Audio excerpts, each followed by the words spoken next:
Tasty Pudding Theatricals.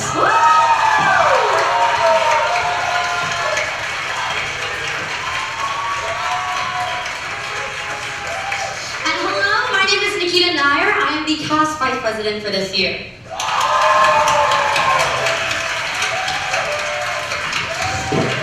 We are so excited to honor our Man of the Year, who embodies the pudding's values of not only making life more entertaining, but also giving back to the community.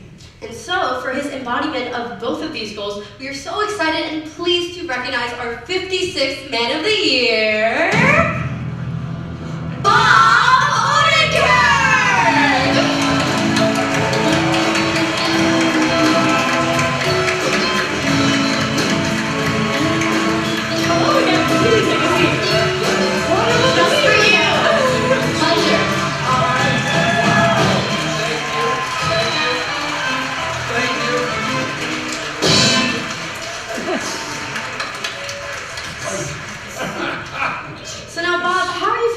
Getting roasted tonight. Scared. Good. Good answer. Yeah, we'll see how it goes. So, Bob joins us shortly following the ending of Better Call Saul.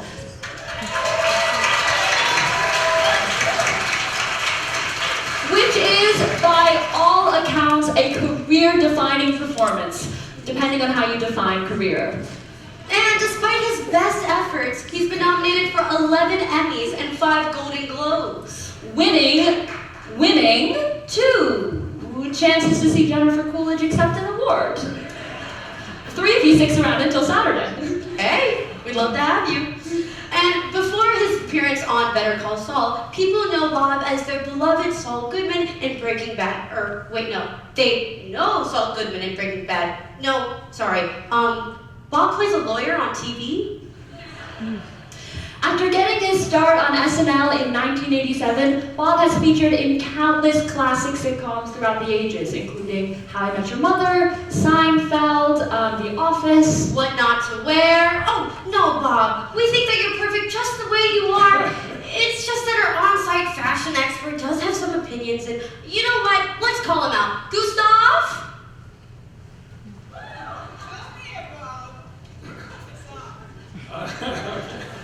Well, okay. This is what I was going to wear. He got wrinkled in the drive here, but look. Gorgeous.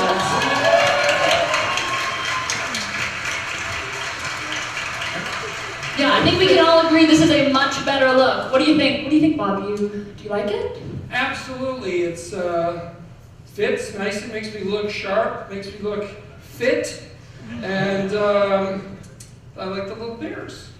Amazing, we're fantastic. I have to say, it is your color. Now, you may also recognize Bob from his 2019 romantic comedy, Long Shot. Which coincidentally was also the slogan for his Oscar campaign. And now, this March, Bob is debuting his new show, Lucky Hank, where he portrays a middle-aged college professor, going through some things. Yeah, he's going through a midlife crisis, and he's really pushing the bounds of what qualifies as midlife, so. Yeah. But now, unfortunately, when Bob worked at SNL as a writer, he didn't have much of an opportunity to, take center stage and be in the limelight. And after a couple big dropouts, we talked to Lauren, and he said that, you know what, we can give you one final chance. But first, he needs to make sure that you can accurately read the cue cards live. So, oh yeah, is that okay? I can't Gustav, please. Now read the cards as you're able. 5. This is a wig. Oh. John Hamm deserved the Emmy. I mean it. This is not my real hair. The woman's place is in the home. Oh my gosh. I tried everything. Supplements, plugs, devil worship. A 6. That's how many hours it takes to apply the wig. There is a giant fish monster behind me. If I turn around, it will kill me. The wig thing isn't part of the roast. It's very real. Here, I'll prove it. I'll take off my wig right now.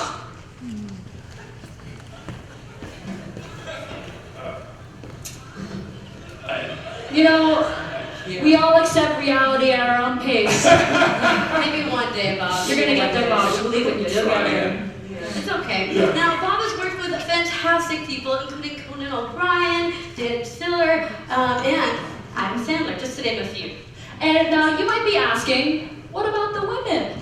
And Your iconic performance as Father March in Little Women stunned millions. It attracted people from Twitter, millions of sexually frustrated moms. They were all thinking that, wow, you were really the heartthrob of the film. yeah, who needs Timothy Chalamet's cheekbones? Or Timothy Chalamet's charm? Or Timothy Chalamet's youth? Or Timothy Chalamet's talent, or name recognition, or real hair. Still no on the wig? It's still not a wig. Ah, Okay, soon, okay, soon. okay. So can we hear that line that you had in Little Women? You know the one. It's like the only line you My had. Little Women.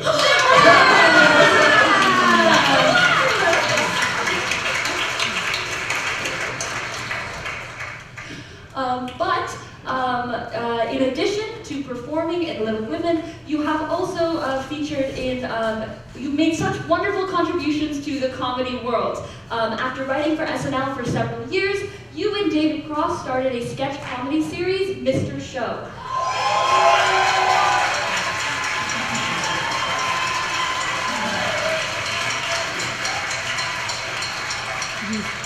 Critics absolutely raved about your performance, calling it show-stopping. That is to say, they canceled it after 4 seasons. Although you've definitely left your mark on the sketch comedy world, here at The Pudding, we like to have people branch out a bit. So, instead of sketch comedy, we'd like to give you a chance to try your hand at some other types of sketches. Okay. Okay, Oh, this great. is good, yes. So you're gonna love this. This is my strength. Bring out the model, please. Oh. All right, take a good look. You have 30 seconds to capture her perfect likeness. Ready, set, Yeah. go! Ooh, All right, okay. what you got there? We got a triangle. Yeah, talk us through what That's you're a doing, good Bob. Start. All right. I don't think that's her hair. Okay, It's that's an fine. interesting color choice. What do you think you're drawing, Bob? No answer. He's too focused. He's too in the zone. I'm trying. Stop being mean. Oh, and that's time. Time's up, everybody!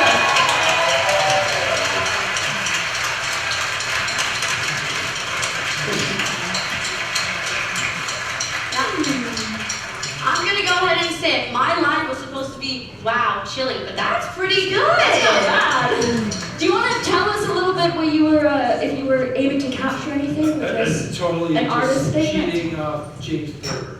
That's trying to do a James Thurber version. Well, it's Do gorgeous. you know the reference? I do not, no. What do they teach here? What do they teach here? Come on now. You know, but in addition to sketches of all kinds, you also have starred in many different movies, including the action movie Nobody. And the film was a smashing critical and commercial success, with reviewers particularly praising your stellar portrayal of the titular character, Nobody. So if you all thought that we at the Hasty Pudding invited a nobody to be our 56th Man of the Year, you'd be right. But we are confident that you are going to find ways to remain in the spotlight. Now that Better Call Saul is over, the question that I think we all are asking ourselves is, what's the spin-off to the spin-off? Folks, bring it out. We here at the Pudding would like to give you, a little guidance towards your next big thing. So we thought we would help you with your new ad campaign, All right. Better Call Saul. Gustav, it's time. So, Better Call Saul made such a figurative impression on the world, and we thought that Butter Call Saul could make a much more literal impression. Your hands? For all time? Until it melts. Whenever it feels right to you. All right. Gorgeous! Hold on, Gustav! Now, who needs the Hollywood Walk of Fame when you have this? And I whip this up.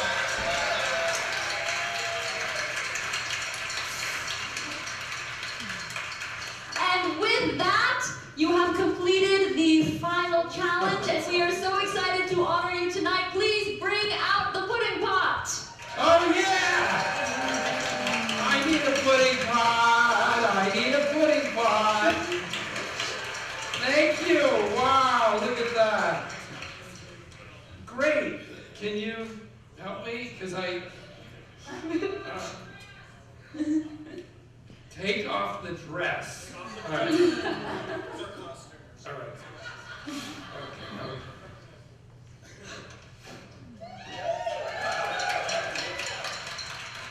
Do that? Okay. Get me set up here. For I've Gustav. been working on my pecs. On that.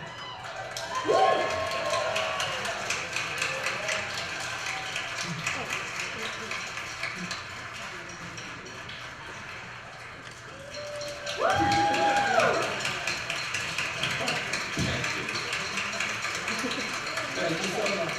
Thank you. Thank you so much. It's crazy. It's crazy.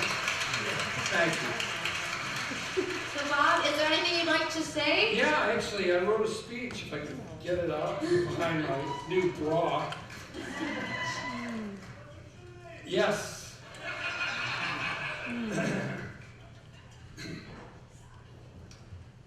Is it a coincidence that college rhymes with knowledge? There should be pen and paper under your seat cushion so you can write your answer. Please don't tell anyone, but the answer is yes. Hi, I'm Bob Odinkirk. Thank you for asking me for money. I mean to speak here for money. Well, I need to speak here. Did you ask me to speak here? I'll just talk until someone tells me to shut up.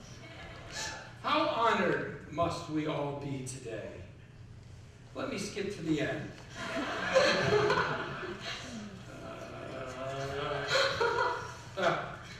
As I've stated repeatedly throughout this speech, comedy and acting go hand in hand like a pendulum, swinging up and down like a clock that's broken but appears to work. Little doohickeys everywhere doing their business, sometimes clicking, other times clacking. Comedy is like a metaphor and a simile that have met an analogy and gotten drunk together off one beer.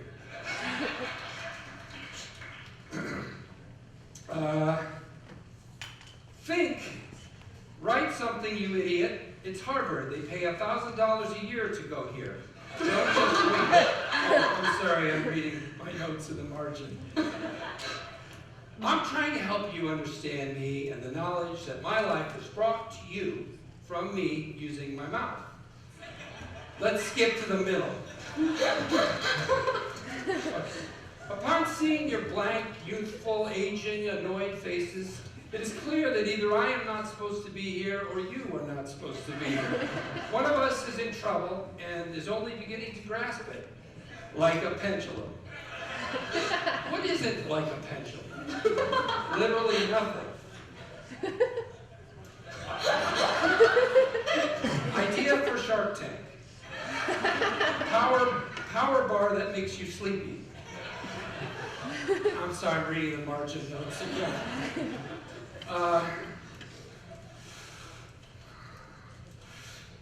Harvard is a college made up of people and places and the knowledge gleaned from books and whispered nothings. As I look into the crowd, I wonder, do you have a speech in your pocket? Do you want to go next? Everyone, don't raise your hand at once. Just start speaking from where you are at, loud enough to drown the others out. Welcome to hell. Good night, and let me skip back to the end. Right? So, it's clear to all of us. College and knowledge are different words that mean the same thing. Nothing.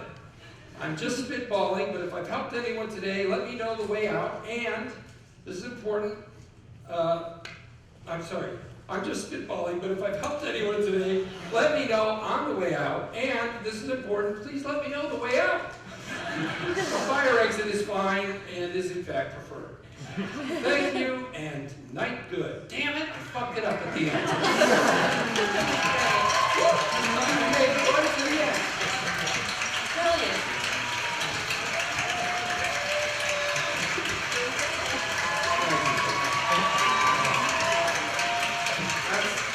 All right, let's watch the show. Not done yet. All right, Almost.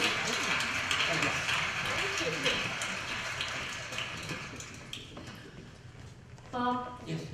thank you so much for being here. I personally got a lot from that speech. Okay, so good, thank you, good. first of all. You're- But we are so honored to have you here tonight. We are so excited to have you here and to welcome you and to honor you. And at this point, we would like to also invite to the stage our other nominees for Man of the Year, including Ben Stiller and Gustav. Yes, you, Gustav, Yes, you're Gustav. next. You're doing great. No, but seriously, thank you. Yeah, a round of applause for Gustav.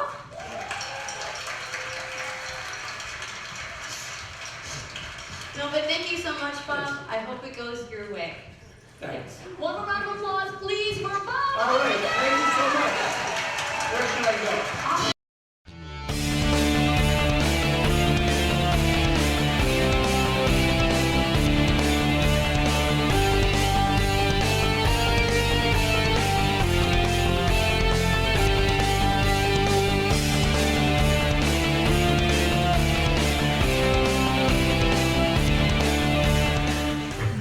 Well, congratulations on your pudding pile.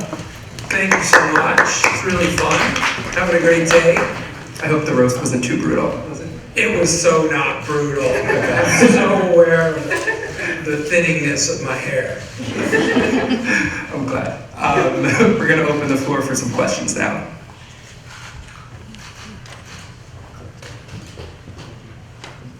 Michael Kalish for Following Boston. Thank you for taking my question. How does it feel to be Man of the Year, and what was your reaction when you found out? Oh my goodness, I'm thrilled and surprised, and I'm knocked out by what's happening today. I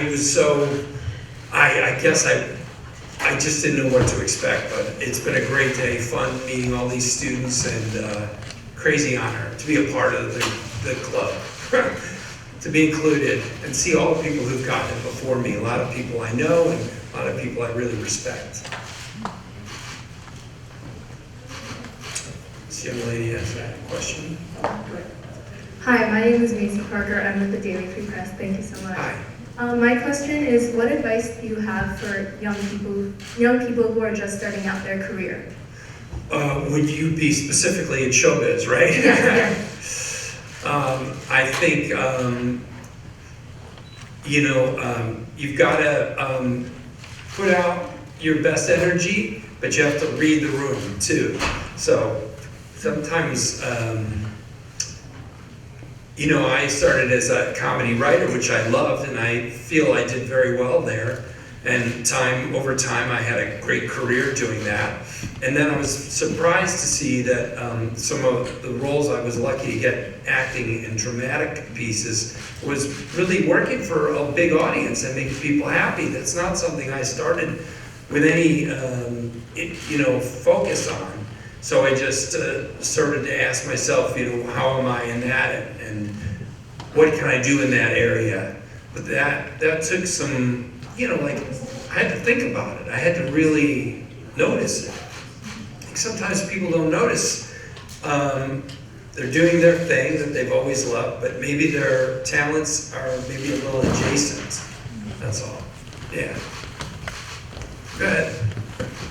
So you had a lot of different roles, and you had wore a lot of different hats. Yeah. Which one did you found to be the most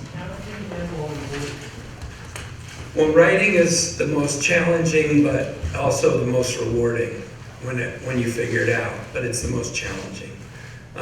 Acting can be very hard too, and in fact, I think when it's hard, that's when it's fun. That's when it feels rewarding.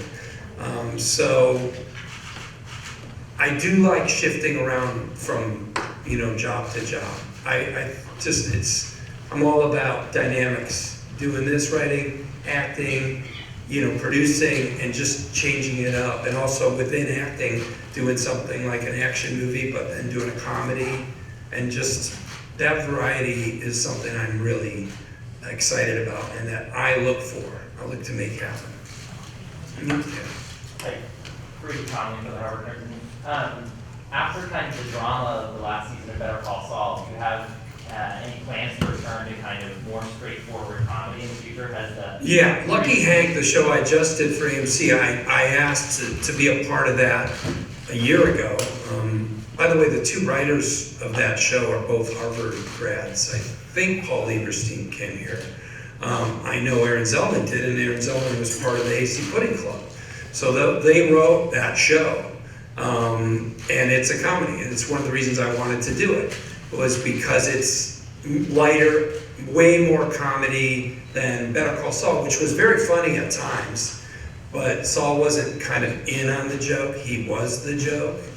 And so in Lucky Hank, I play Hank Devereaux, and he makes jokes, and he's very acutely aware of the humor of his life and the people around him.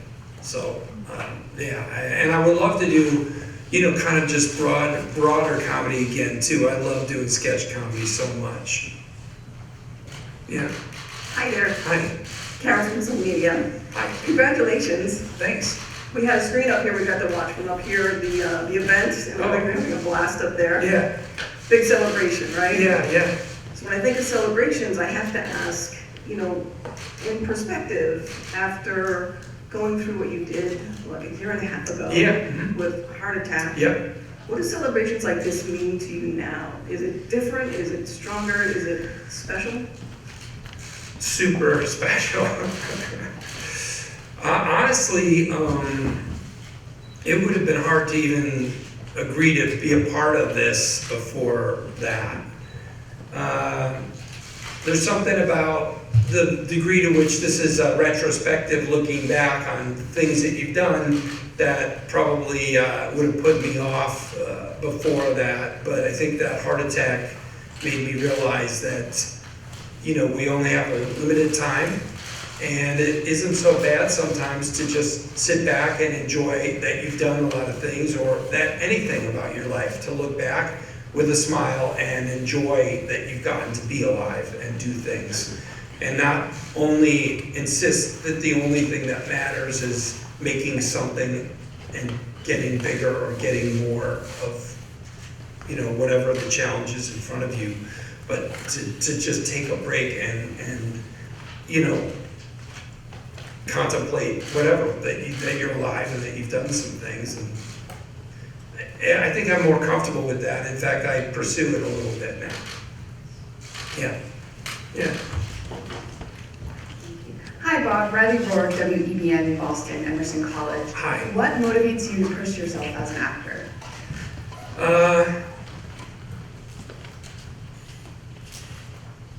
Acting is still almost, I wouldn't say it's new to me. I did a lot of acting for the last 10 years. But when it's hard and when you lose yourself in a role, it feels like you did something and it's really exciting. It's really a unique experience. So that's what I look for, is like a part that I can really lose myself in. Yeah. We have time for one more question. Hi, Bob. Leah Harmon from WEBN Boston, Hi. Emerson College. Oh, thank you so much. Leah Harmon from WEBN Boston, Emerson College. So considering you've done so many notable things in the entertainment industry, is there like a project that you hope to dive into soon that you haven't yet? I have a book coming out in October with my daughter. It's poems that I wrote for the kid, with my children when they were little. We wrote them together, so they would write a line, I would write a line. And then during COVID, my daughter is an artist and illustrator, and we just rewrote those poems because they were kind of nonsense and even a little insane. But there were some good ideas in there, and I rewrote them, and it's going to come out in October. So I really want to finish that well and make it as good as it can be. Yeah. Well, thank you so much, Bob. It's an honor to have you. And before we leave, we want to do one final photo, if that's okay with you. Smile makes me scared. Something else is going to happen. There's all these tests, you guys. All day there's been a test and another test. And I make up a limerick. Oh! Thank you.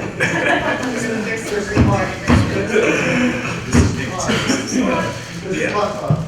Oh. Oh, kissing? Yeah. Yeah. Down and good night, please. Yeah. We're gonna keep the pot. I think it's gonna stay in New York, in our place in New York, because I'm afraid to bring it on a plane. It's really, really cool. It's really fun. Thank you. Thanks so much.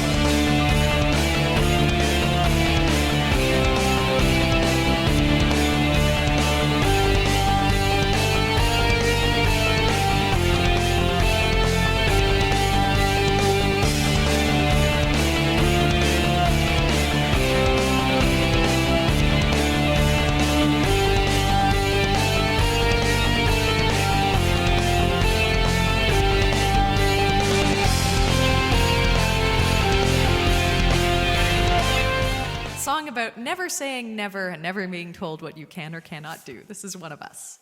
A 1, 2, 3.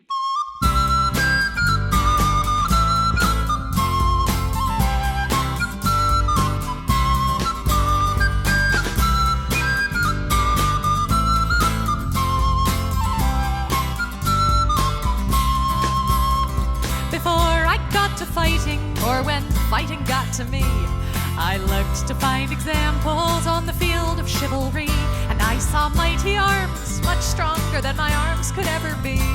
So I thought perhaps that field was not for me. But still I stayed and watched the fighting till one figure stood apart, in armor newly fashioned and a helm more pot than art. But each blow is thrown with honor and the lightness of the heart.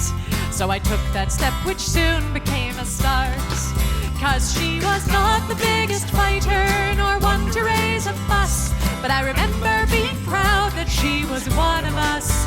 And we might never stand together in a shield wall side by side. Because of her I lift my sword with pride.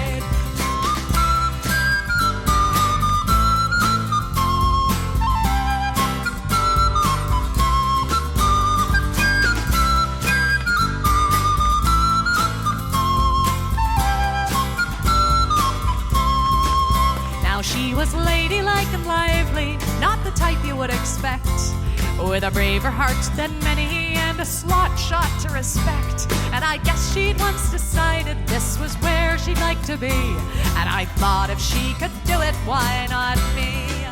'Cause she was not the biggest fighter.